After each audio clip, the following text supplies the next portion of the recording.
नमस्कार दोस्तों, आज सैटरडे है एंड अभी बज रहे हैं सुबह के 9 और आप लोग सोच रहे होंगे कि हम लोग कहाँ जा रहे हैं। तो मैं आज अपनी पूरी फैमिली के साथ पीसी चंद्रा गार्डन जा रहे हैं। वहाँ पे स्वयं सुधांशु जी महाराज आए हुए हैं। आज सत्संग है तो हम लोग वहीं जा रहे हैं। मैं पहली बार जा रही हूँ, मैं हमेशा से उन्हें टीवी पे देखी हूँ। आज पहली बार उन्हें लाइव देखने का और उनके प्रवचन सुनने का मौका मिला है मुझे और मैं बहुत ही ज़्यादा एक्साइटेड हूँ। और हम लोग टाइम पे ही पहुँच गए। जस्ट अभी गुरुजी का प्रवचन स्टार्ट ही होने वाला है।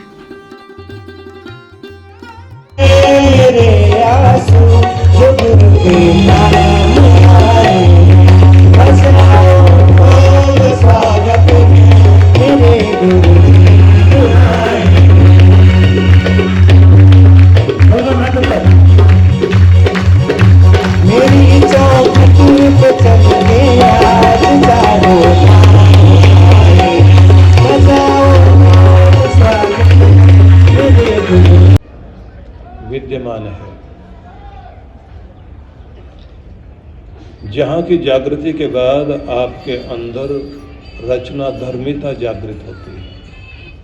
कुछ नया नया विकसित करना, नया बनाना, नई दृष्टि में सोचना, साहसी धैर्यशील होकर कार्य करना और एक सुरक्षा का घेरा अपने चारों तरफ बनाकर चलना, जिसको कहते हैं प्रोटेक्शन शील्ड बनाकर खुद को सुदृढ़ करना, स्ट्रॉन्ग करना। यही स्थान ब्रह्म ग्रंथि कहलाता है, जो आपके नाभि स्थान में है। और ये माना जाता है कि जब ये कमजोर पड़ता है तो व्यक्ति डर में, भय में, चिंता में ज्यादा जीता है और जल्दी निराश होता है। बहुत जल्दी व्यक्ति के मूड खराब होने लगते हैं, उतावलापन रहेगा, संतुलन नहीं साध पाएगा। कुछ रचना धर्मिता अगर जीवन में हो भी, शुरुआत करे भी, तो थोड़ा कुछ लिखेगा, थोड़ा कुछ बनाएगा, बीच में छोड़ देगा। इस स्थान को जैसे जैसे हम लोग जागृत करते हैं, भीतर से हम पावरफुल होते जाते हैं, शक्तिशाली होते जाते हैं, सक्षम, समर्थ। और बड़ी बात, भीतर वीरता जागृत होती है। जब लोग इस पर अपना नियंत्रण नहीं रख पाते, इस केंद्र को संभाल नहीं पाते, तो फिर कायरता आती है जिंदगी में। वैसे तो व्यक्ति का जो एनिमल ब्रेन है, उसमें दो चीजें होती हैं, फाइट एंड फ्लाइट। अगर कमजोर है तो लड़ो, ताकतवर दिखाई देता भाग खड़े हो। लेकिन जब आपके अंदर की ये शक्ति जागृत होती है, तब आप बहादुर बनकर सामना करते हैं। और पूरी दुनिया का नियम है कि कायरता कायरता को जन्म देती है, वीरता वीरता को बढ़ाती है, हिम्मत वाला हिम्मती लोगों को बनाता जाता है। इसलिए नियम बनाया गया कि चाहे वो कोई भी फोर्स हो, एयर फोर्स हो, पुलिस फोर्स हो, आर्मी फोर्स हो, नेवी हो, सभी अपने कमर में बेल्ट लगाते हैं। दूल्हे का पटका बांधा जाता है। महिलाएं कोई बड़ा काम करना होता है तो कमर कस के खड़ी होती हैं, चुन्नी कमर में बांध लेती हैं, क्योंकि साहस वाली जगह यही है। पुराने ग्रंथों में नियम था कि मेखला पहनना जरूरी है, जिससे आप का मेरुदंड का यह भाग शक्तिशाली बना रहे।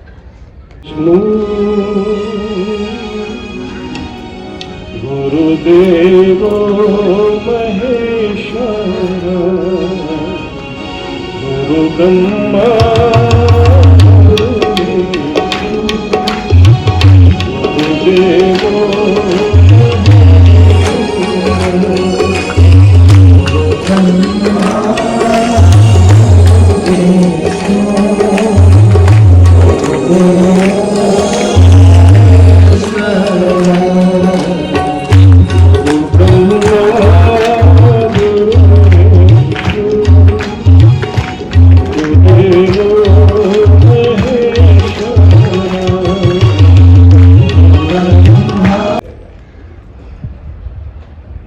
कभी पुराना नहीं पड़ेगा।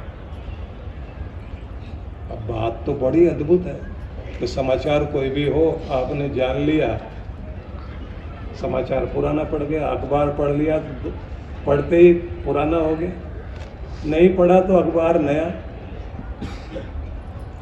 तो पूछा कि जो समाचार आदमी जान गया और उसके बाद भी वो ताजा समाचार हो, कोई ऐसा समाचार जो हमेशा ताजा रहे, उसके बारे में बताओ। युधिष्ठिर ने कहा कि सुनो यक्ष, दुनिया में हर आदमी जानता है एक दिन मरना है, लेकिन जब भी किसी के बारे में सुनता है कि वो नहीं रहा तो एकदम आश्चर्यचकित होता है। मौत दुनिया में जब भी आएगी ताजा समाचार बन करके आएगी। ये मेरा देखें, समझो ये प्राण शक्ति है, अन्न ब्रह्म है, तो अन्न को ब्रह्म की दृष्टि से ही देखिए। और जब आप उस दृष्टि से देखेंगे तो वो अन्न आपको महसूस होगा कि एक छोटा सा मिश्री का टुकड़ा भी हम तोड़कर मुंह में डालते हैं, थोड़ी देर के बाद में वही हमारी जीवनी शक्ति बनकर शरीर में लगने लग जाता है। तो उसको जब आप एक अच्छी भावना से देखते हैं तो वो फिर सात्विक रस का संचार करता है, फिर आप एक सात्विक इंसान बनते हैं। जो लोग फाइट सीन देखते देखते, लड़ाई झगड़ा, या फिर जो आजकल ये टेलीविज़न में जो बहस चल रही होती है ना, उसे देखते देखते भोजन करोगे तो फिर बहस वाला मस्तिष्क बनेगा आपका। बहुत लोग वही देख रहे होते हैं बैठे, और 3-4 तरह के लोग बहस कर रहे होते हैं ना, उसमें एक होता है जो शकुनी की भूमिका निभा रहा होता है, थोड़ी थोड़ी देर के बाद दोनों को भड़का रहा होता है, नहीं आप बताइए, आप बोलिए, आपका क्या विचार है। तो फिर वो भड़क के कुछ बोलता है, तो फिर उसके बाद में देखते हैं कि आग बुझ ना जाए तो बीच में जो है वो एंकर जो होता है ना, वो और अपनी तरफ से चिंगारी डालता है, और इधर आप लोग जो है वो देख रहे हैं और साथ साथ भोजन कर रहे हैं। किसी न किसी के पक्ष में आप पड़ जाते हैं, इस पार्टी के या उस पार्टी के, तो उसका परिणाम क्या होता है, एक राजसिक और तामसिक वृत्ति आपके अंदर आने लग जाती है, एक व्यक्तित्व का निर्माण हो रहा होता है। और एक निवेदन और, रात्रि में कोई टीवी सीरियल देख करके मत सोना। आपके सबकॉन्शियस माइंड पर जो भी आपका प्रभाव आएगा और जो आखिरी इंप्रेशन आता है वो आपके जीवन से संबंधित हो जाता है। अगर किसी एक चीज को सोचते सोचते सोचते सोचते आप सो रहे हैं तो पता नहीं इसके साथ क्या होगा, इसकी परिस्थितियाँ क्या, क्योंकि आदमी किसी भी टीवी सीरियल को देखता है या फिल्म को देखता है, उस पात्र के साथ अपने आप को जोड़ लेता है कि ये मैं ही हूँ, मेरे साथ घट रहा है, मैं ही रो रहा हूँ, मेरे साथ ही बुरा कुछ हो रहा है, मेरी किस्मत खराब, उस आदमी की भी खराब, अपनी भी खराब, क्योंकि हम उसके साथ जोड़ लेते हैं और फिर उसी तरह की तरंगें जो है ब्रह्मांड में भेजने लग जाते हैं। और अगर उसी पर हम टिकने लग जाएं, उसी तरह की चीजें सोचने लग जाएं, तो वैसी जिंदगी का सामना करना पड़ता है। इसलिए अच्छा यही है, कोई हंसने हंसाने वाली चीजें देख लो, कोई गीत संगीत वाला सुन के सो जाओ, जिससे कम से कम आपकी तरंग तो ठीक रहे, आप जो कुछ रिले करें अपने अंदर से कुछ अच्छा होना चाहिए ना। याद करते हो तो परमात्मा से कैसे जुड़े? परमात्मा की कृपाओं को, उसके दी गई देन को, उन सबको याद करते हुए मस्तिष्क में वही चर्चा चलाइए, कब कब मेरे भगवान ने कहाँ कहाँ क्या क्या मेरे ऊपर कृपा की, कहाँ संकट मोचक बनकर मुझे बचाया, कहाँ वो डॉक्टर बनकर के मेरी चिकित्सा करता रहा, कहाँ दोस्त बनकर उसने मुझे सलाह दी, कहाँ मैं क्या सौदा करने लग रहा था, अगर उस समय कर बैठता तो कहाँ पहुँच जाता, भगवान ने कहाँ कहाँ बचाया मुझे, कैसे कैसे झंझटों से निकाला, उस सब को मस्तिष्क में रख करके आप भगवान के प्रति कृतज्ञ होइए। तो कहते हैं कि भीतर चर्चा परमात्मा की और बाहर भी ऐसे ही कि प्रभु के ही चर्चा में आनंद लेने वाले बन जाए। और भगवान आगे एक बात और कहते हैं कि सिर्फ आनंद ही नहीं लेना, आनंद देना भी है। अच्छी चर्चा का आनंद लो भी सही और दूसरों को भी दो, दूसरों को भी सुनाओ, खुद भी रमण करिए उसी आनंद में और दूसरे लोगों को भी उस आनंद से जोड़े रखिए, क्योंकि आपको अपनी तरह के लोग अपने साथ जोड़ लेने चाहिए। तो करना क्या चाहिए? मौका लगे, जैसे सुबह सुबह आपने कोई नियम बना लिया हो, और नहीं तो जैसे कार्तिक मास गया है ना, तो उसमें आप लोगों ने एक व्यवस्था अपनी बनाई कि सवेरे उठना है, दर्शन करने के लिए जाना है। ऐसे कुछ महीने या लगातार के लिए नियम बना लें कि अपने मोहल्ले से 2, 4, 5, 10 को लेकर के मंदिर दर्शन करने के लिए जाएंगे। अपनी 1 गाड़ी 2 गाड़ी तैयार की, पहले लोगों को बोल दो कि सवेरे दर्शन करने चलेंगे, गाड़ियां तैयार हैं, नहा धोकर इतने बजे तैयार रहना। तो एक तरह के लोगों को लेकर आप जा रहे हैं, दर्शन करके आए, वही चर्चा करते करते वापस आए। पंजाब में आप जाकर देखिए, वहाँ लोग बहुत अच्छे ढंग से सुबह सुबह तैयार होते हैं, स्नान वगैरह किया, अपनी गाड़ियाँ तैयार की, पूरे मोहल्ले में बोल देते हैं दर्शन करने जा रहे हैं, तैयार हो जाइए, और भर भर के लेके जाते हैं। सवेरे सवेरे भगवान का भजन करके आएंगे, दर्शन करके आएंगे, और फिर क्या कहते हैं, गाड़ी भी पवित्र हो गई, संगति भी ठीक मिल गई, सुबह सुबह भगवान का काम भी हो गया, आज से कुछ सेवा भी करके आ गए, कुछ दान पुण्य भी करके आ गए। मैं इसलिए हमेशा एक चीज़ सिखाया करता हूँ, जो आप लोगों को भी इस समय याद करा देता हूँ। हर दिन सवेरे का प्रथम समय का प्रथम भाग आपका नहीं, भगवान का है, उसे अर्पण करिए। समय का प्रथम भाग आपका नहीं है, भगवान को भेंट कीजिए। दूसरी बात, सवेरे प्रथम विचार मस्तिष्क में जो आएगा, दुनिया का नहीं, दुनिया के मालिक का आना चाहिए। ये पहली महत्वपूर्ण बात हुई कि समय का प्रथम भाग भगवान का, सवेरे सवेरे का जो भाग है समय का, वक्त का, वो भगवान का। और प्रथम विचार किसका है? परमात्मा का। पहला शब्द किसका उच्चारण करोगे? भगवान के लिए। पहला कदम किसकी तरफ बढ़ाओगे? भगवान की तरफ। पहला दर्शन किसका करना चाहोगे सवेरे उठते ही? भगवान का। और किसके नाम पर आप दिन की यात्रा शुरू करोगे? परमात्मा के नाम पर अपनी यात्रा शुरू करिए। अब अगली बात आपको कहनी है कि मेरे कर्तव्य में पहला कर्तव्य किसका? भगवान के लिए। मेरे धन का प्रथम भाग किसे अर्पित होगा? भगवान को। तो आप नियम बना लें, समय का दशांश भाग भगवान के लिए जाना चाहिए। अब 24 घंटों में से आप दशांश मान के चलिए भगवान को देना ही। कमाई का दशांश जाना चाहिए। भगवान को पार्टनर बनाते हैं ना, तो उसमें पुराने समय से जो परंपरा चली आ रही वो दो है। एक तो है धर्मादा और एक है धर्मकोश।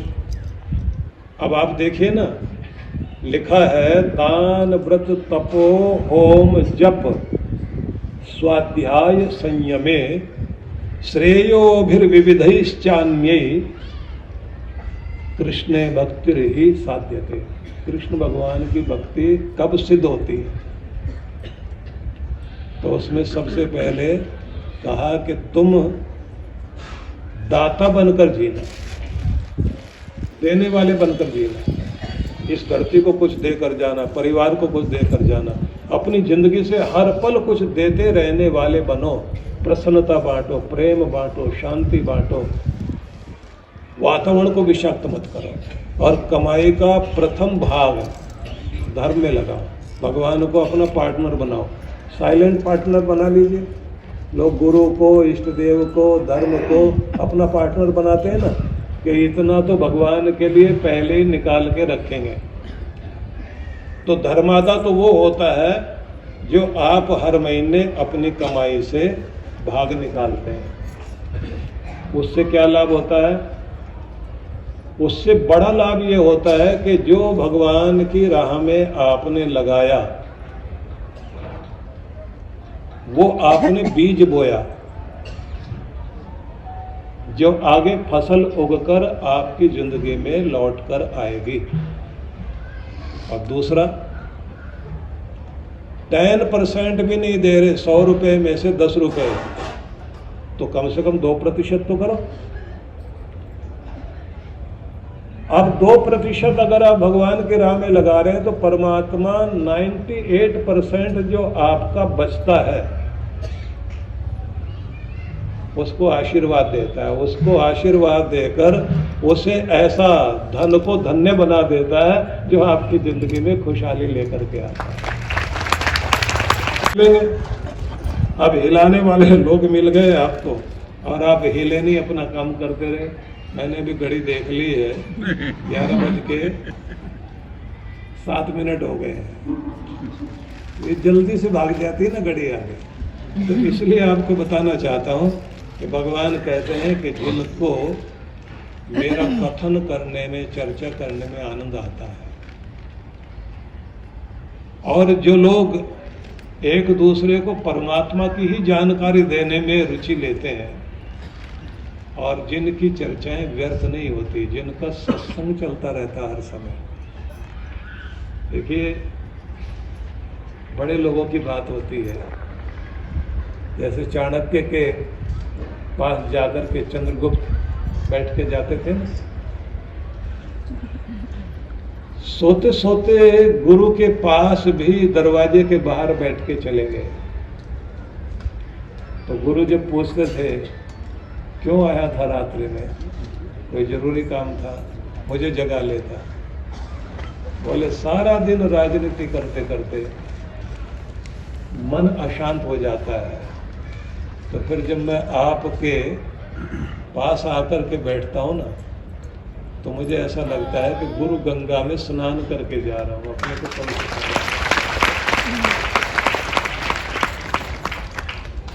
वो ओरा का भी प्रभाव पड़ता है कि आप बैठते किनके साथ हैं। अगर आप गुरु के ओरा के साथ में अपने आप को संबंधित रखते हैं ना, तो चार्ज होते रहोगे। और गलत लोगों के साथ चार्ज हो गए तो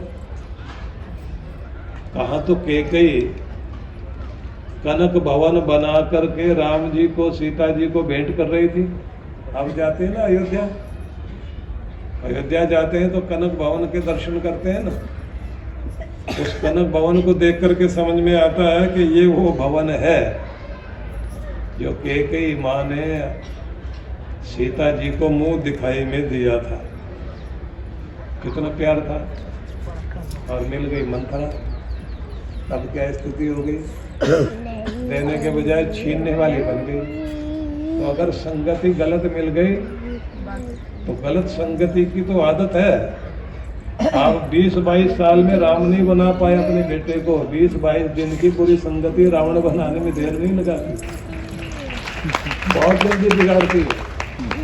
तो इसलिए उनका संग, उनकी चर्चा जिनके संग में रहकर परमात्मा तुम्हारे भीतर उतरे और तुम्हारी जिंदगी में महान परिवर्तन आए। तो आप सबको बहुत बहुत शुभकामनाएं। शाम को फिर हम लोग बैठेंगे। वर्ष में एक बार यह धर्म का महोत्सव होता है जब भगवान की चर्चा हम सब लोग बैठ के करते हैं। तो शाम को फिर इस चर्चा में आगे बढ़ेंगे। आप सबके लिए बहुत बहुत मंगल कामनाएं। आइए सोचना सुनना।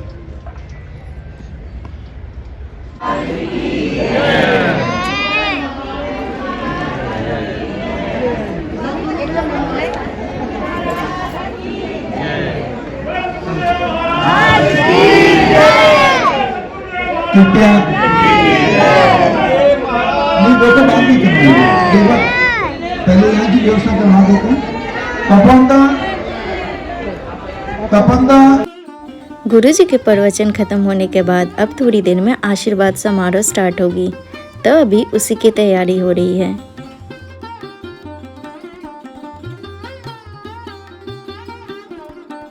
अभी श्रव्या को एक नया फ्रेंड मिल गया जिसके साथ वो अभी बैडमिंटन खेल रही है।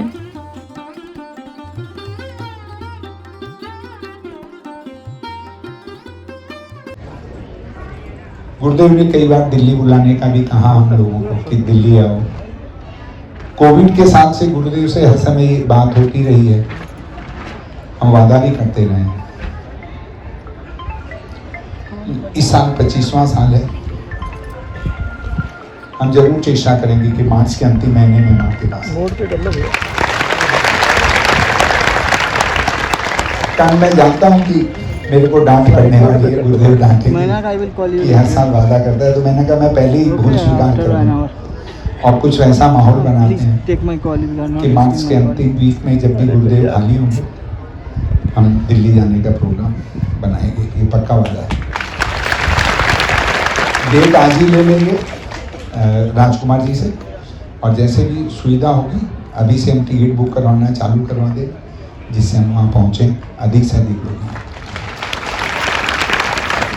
सिर्फ एक चीज़ बोलना चाहूँगा, गुरुदेव ने हमारा 25 साल साथ दिया है, पथ प्रदर्शन किया है। हम कितने लोगों का कर पाते हैं ये बहुत जरूरी है। हम कितने लोगों को साथ लेके चल पाते हैं, हम कितने अहंकार से दूर हो पाते हैं, अहम से दूर हो पाते हैं। गुरुदेव जब भी मिलते हैं वो किसी की चर्चा नहीं करते। न उन्होंने कभी राम सिखाया है, न कृष्ण सिखाया है, न ईसा सिखाया है, न अल्लाह सिखाया है। वो हर समय कहते हैं परिवार के साथ रहो, अपनों को समझो, किसी का दर्द लेने की हिम्मत करो। गुरुदेव अपने को हर समय यही सिखाते हैं। जब हम आज भी यहीं से जाएं तो ये प्रण लेके उठें कि गुरुदेव अगर आपकी छत्र छाया है, हम आप ही के बच्चे अगर हैं, हम वादा तो नहीं करते लेकिन हम ये चेष्टा जरूर करेंगे कि अगर हमारे किसी का भी किसी अपने का दुख होगा तो हम उसके बगल में जरूर खड़े रहेंगे, उसके साथी बनने की चेष्टा करेंगे। उनके सामने और ज्यादा मुस्कुराना।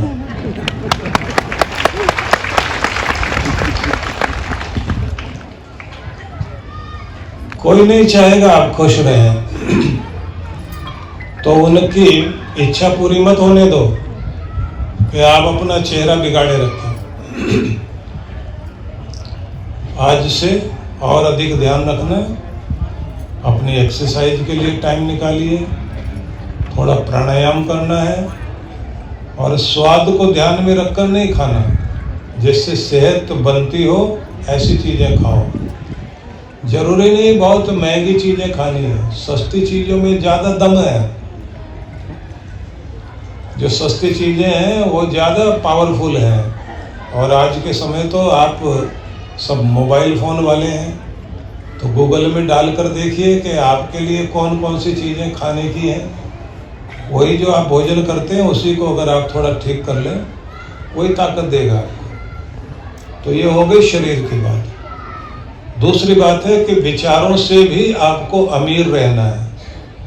जिनके घटिया विचार हैं तो समझना कि वो विचारों से बहुत निर्धन है, बहुत दरिद्र है। और तीसरी चीज ये ध्यान रखनी है कि अपने घर का ऑरा ठीक करके चलो। तो ये जो हम लोग हवन सामग्री बताते हैं ना, दारिद्र्य नाशक यज्ञ सामग्री, हफ्ते में एक बार उसकी धुनी जरूर घर में घुमा दिया करो, और साथ साथ अपना मंत्र पाठ करते हुए पूरे घर में धुआं घुमाओ और आंगन में रख दो जाकर बर्तन को, कि जिससे आपके घर की अला बला निकलकर आपका घर ठीक हो जाए। चौथा काम आपने करना है कि पूजा करने के बाद हर दिन अपने घर को आशीर्वाद दिया करो, ऐसे दोनों हाथ करके, कि भगवान मेरा घर खुशहाल रहे, शांति रहे, प्रेम रहे। सबके लिए आप आशीर्वाद दिया करो, खुद के लिए भी ऐसे करके, भगवान मुझे आशीर्वाद दीजिए, God bless me, bless my house, my family, जो भी परिवार के लोग हैं सबके लिए आशीर्वाद मांगो, जिससे आपके घर में शुभ भावना बने। और साथ साथ गुरु वाले हो तो इतना बुरा मान के चीज़ों को मत बैठा करो, जल्दी मन ठीक कर लिया करो, क्योंकि सब तरह के लोग हैं ना दुनिया में। जब घर के लोग आपको जो है तरह तरह का व्यवहार कर देते हैं, तो दुनिया तो ऐसा व्यवहार करेगी। अपने को संभालना है, ठीक रखना है। और इससे भी ज़्यादा ज़रूरी चीज़ है, हर दिन अपनी पूजा, अपना नियम अच्छे से निभाइए, और गुरुदेव का चित्र सामने रखकर जो बोलना है ना, अंदर का गुब्बार निकाल दिया करो, वो पहुंच जाएगा हमारे तक, आशीर्वाद मिलेगा आपको। प्यारा तेरा स्वर्ग से सुंदर। जिन्होंने आशीर्वाद ले लिया वो उठ जाए, नहीं तो बाद में आशीर्वाद समारोह ख़त्म होने के बाद हम लोगों ने खिचड़ी और हलवा भी प्रसाद के रूप में मिला, हम लोगों ने उससे भी खाया। और आधे घंटे बाद सुंदरकांड का पाठ भी होगा।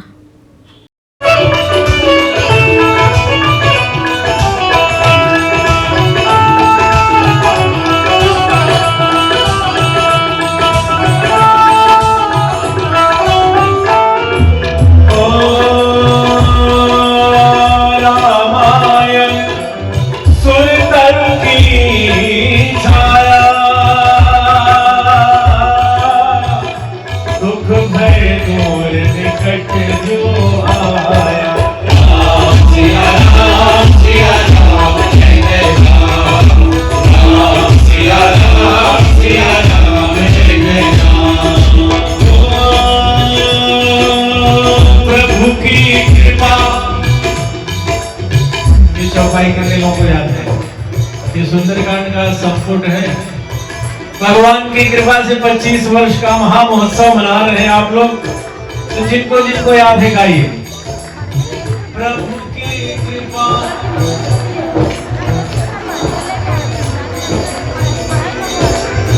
जन्म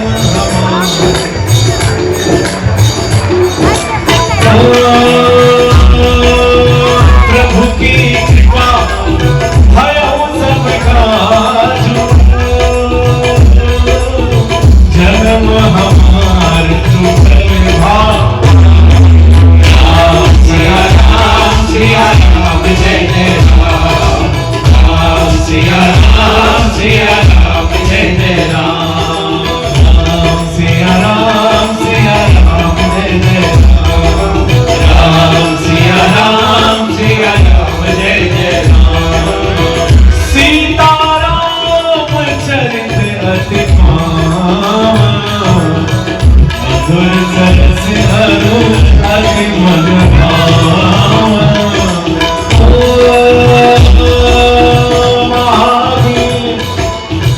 महावीर बिनमो हनुमान, राम जास जस आप बखान। राम सिया राम जय जय राम, राम सिया राम जय जय राम, राम सिया राम जय जय राम।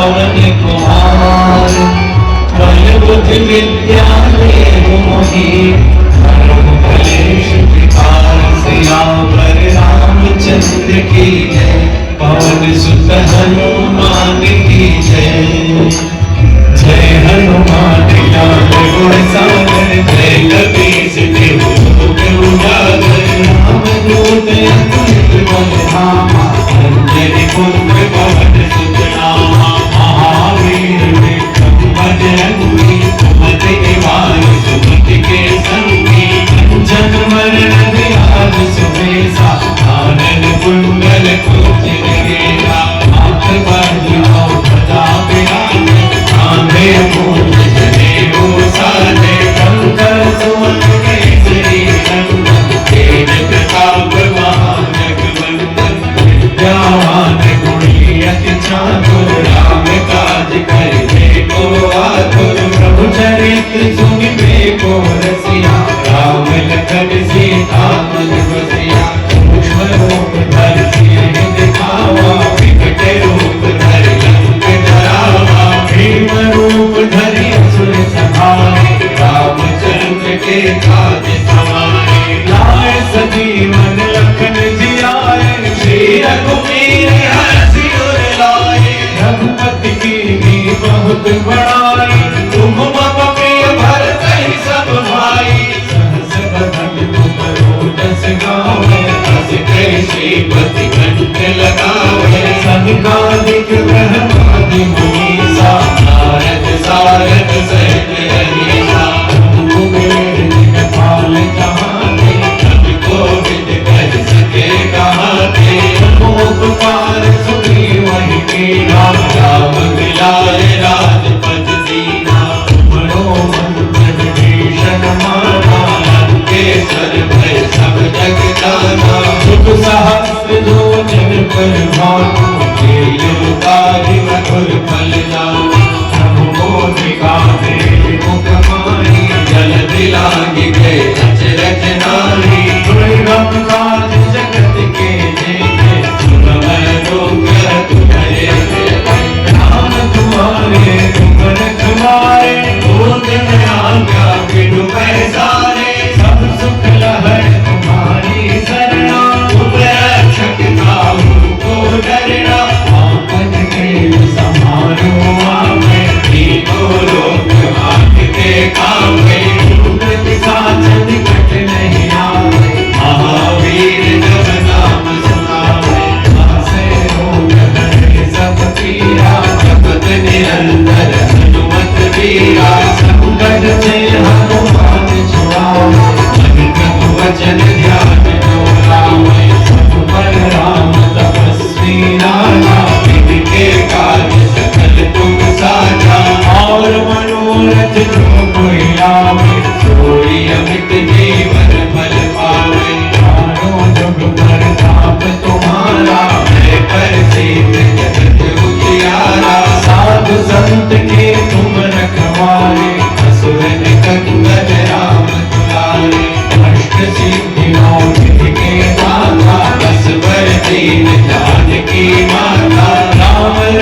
दिए और अपनी आंखों की पलकों में श्री हनुमान जी के विग्रह को देखते हुए पलक को ढांप लीजिए और प्रार्थना कीजिए हनुमान जी से कि बाबा काज किए बड़े देवल के तुम वीर महाप्रभु देखे विचारो कौन सो संकट मोरे गए जो तुम सो नहीं जाते हैं कारो हरो हनुमान महाप्रभु जो कछु संकट होय हमारो तो नहीं जानत है जग में कभी संकट मोचन नाम तिहारो तो नहीं जानत है जग में कभी संकट मोचन नाम तिहारो संकट मोचन नाम तिहारो संकट मोचन नाम तिहारो लाल देह लालीन से अधर लाल लंगोर। बहुत ही अच्छा लगा यहाँ पे आके, हमें बहुत कुछ सीखने को मिला। बस उसे अब अपनी ज़िंदगी में अप्लाई करना है ताकि हमारी ज़िंदगी और भी काफ़ी बेहतर बन जाए। प्रोग्राम ख़त्म होने के बाद हम लोग आगे मनी स्क्वायर, क्योंकि रिद्धि को वॉच लेनी थी और मैंने भी कुछ चीज़ें ली जो कि मैं आपको लोगों को घर जाके दिखाऊंगी। तो मैं ये परफ्यूम ली स्किन बाय टाइटन का। इसका जो फ्रेगरेंस है काफ़ी सॉफ्ट है।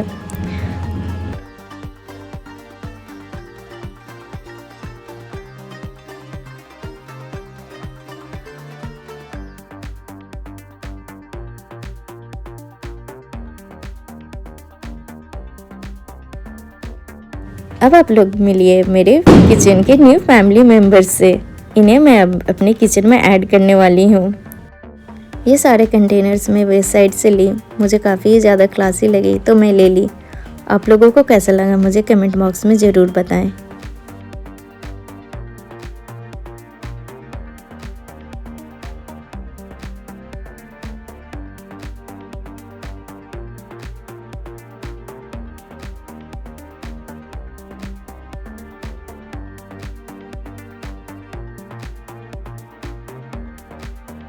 तो आज की ये ब्लॉग मैं यहीं पे ख़त्म करती हूँ। मिलते हैं नेक्स्ट ब्लॉग में, तब तक के लिए bye bye. Take a good care of yourself.